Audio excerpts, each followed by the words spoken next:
What's something people don't know about crows? They're not just smart, they're suspicious, and they never forget a slight. Quick myth bust. Birds have short memories. False.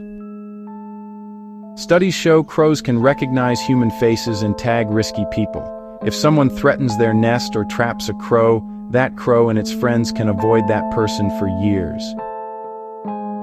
They even pass the info down like a neighborhood watch for beaks. Now for the chill part, crows can plan retaliation, mobbing, loud alarms, or following you from a distance.